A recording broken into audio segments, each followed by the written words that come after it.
Dhanbad cricket association की वार्षिक आमसभा धनबाद क्लब में आयोजित की गई। कार्यक्रम में मुख्य अतिथि के रूप में झारखंड स्टेट क्रिकेट एसोसिएशन के अध्यक्ष अजय नाथ सहदेव शामिल हुए।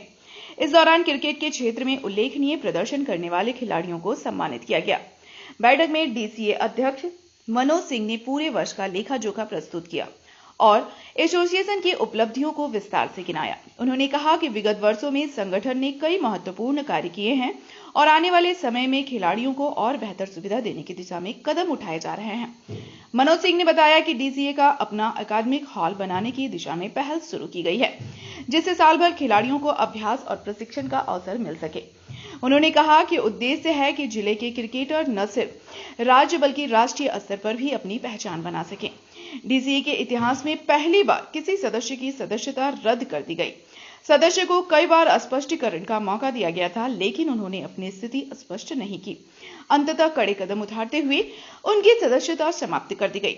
मुख्य अतिथि अजय नाथ सहदेव ने मीडिया को बातचीत में कहा कि धनबाद आना उनके लिए एक सुखद अनुभव रहा। उन्होंने डीसीए की कार्यशैली की सराहना करते हुए कहा कि सीमित संसाधनों के बावजूद यहां की टीम लगातार अच्छा प्रदर्शन कर रही है। उन्होंने उम्मीद जताई है कि आने वाले समय में धनबाद क्रिकेट नई ऊंचाइयों को छुएगा। धनबाद क्रिकेट एसोसिएशन लगातार वर्षों से यहाँ के खिलाड़ियों के लिए, यहाँ को खेल को बढ़ाने के लिए, क्रिकेट के इंफ्रास्ट्रक्चर के लिए लगातार काम कर रही है और जेएससीए के अध्यक्ष के तौर पे यहाँ आना एक सुखद अनुभव है कि जहाँ लोग ऑर्गेनाइज तरीके से राज्य में क्रिकेट को बढ़ावा देने के लिए काम कर रहे हैं। ना केवल उनकी हौसला अफजाई होती है, बल्कि आप खुद जाके जब वहाँ पे लोगों से मिलते हैं, वहाँ खिलाड़ियों से मिलते हैं, उनके जो कोचेस होते हैं, तो आपको जो ग्रास रूट की भी बातें समझ में आती हैं। और एक आप कह सकते हैं ये सम्मान समारोह खिलाड़ियों के लिए था, लेकिन यहाँ के जो अध्यक्ष हैं मनोज सिंह जी, विनय सिंह जी, सचिव हैं, लगातार वर्षों से धनबाद क्रिकेट में काम कर रहे हैं और जेएससीए में भी इन लोगों का जो योगदान रहा है वो काफ़ी अतुलनीय रहा है। मैं एक ही बात कहना चाहूँगा कि धनबाद क्रिकेट एसोसिएशन ने जिस तरीके से यहाँ के इंफ्रास्ट्रक्चर को बहुत ही आप कहेंगे जो संसाधन थे वो बहुत सीमित होते हुए भी अपने व्यक्तिगत भी रिसोर्सेज को इस्तेमाल करके यहाँ पे क्रिकेट के इंफ्रास्ट्रक्चर को बढ़ावा दिया गया। जैसे यहाँ के सारे मैचेस जो होते हैं वो आपको टर्फ विकेट्स में होते हैं, मैटिंग पे नहीं हो रहा है। ये किसी भी जिले के लिए एक गौरव की बात है कि हम लोग टर्फ विकेट्स में सारे यहाँ मैचेस हो रहे हैं।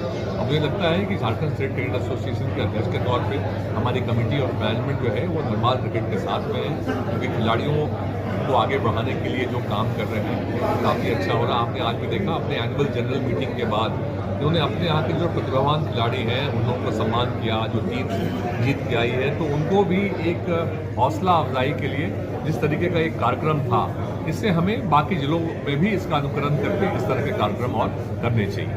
हम लोग का प्रयास चल रहा है कि खिलाड़ियों को और भी सुविधाएँ उपलब्ध कराएँ। काको ग्राउंड में इस बार हम लोग अपने लोकल मैच जरूर स्टार्ट करेंगे और एक और निर्णय लिया गया है कि धनबाद क्रिकेट एसोसिएशन एक अपना एकेडमी डेवलप करेगा।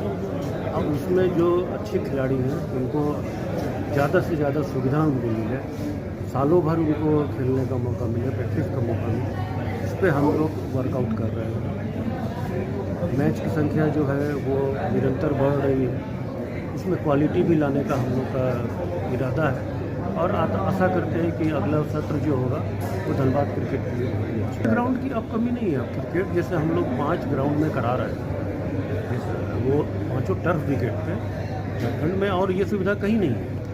हाँ, ये ज़रूर है कि सब दूर दूर में आपको चिरकुंडा में है, मुगमा में है, जलगोड़ा में है, डिगवाटी में है और सीसीडब्ल्यू भी छोटा सा ग्राउंड। तो हम लोग का प्रयास है कि काको ग्राउंड को इस बार डेवलप करें और कुछ कंपनी से हम लोग की बात भी चल रही है, जिनसे अगर हमारा MOU हो जाएगा तो वो ग्राउंड हमारे कंट्रोल में रहेगा। हमारे कंट्रोल में रहेगा मतलब खिलाड़ियों की कंट्रोल। जैसे डीसीए के इतिहास में पहली बार किसी भी मेंबर को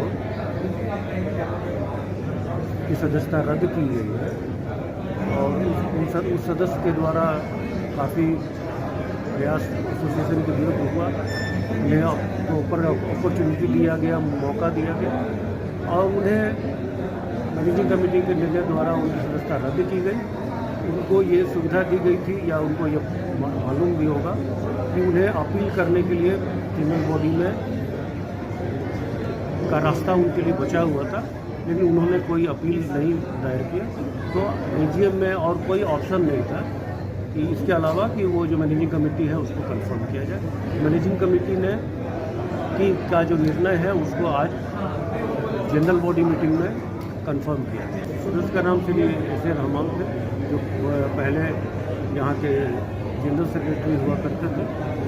और आप जो प्रश्न करेंगे उसके पहले ही मैं आपको बता दूं कि एक जिम्मेदार पद पे जो व्यक्ति रखता है उसकी रिस्पॉन्सिबिलिटी बाकी लोग से दुगनी हो जाती है, और कोई भी व्यक्ति जो है वो संस्था से बड़ा नहीं होता है। संस्था के लिए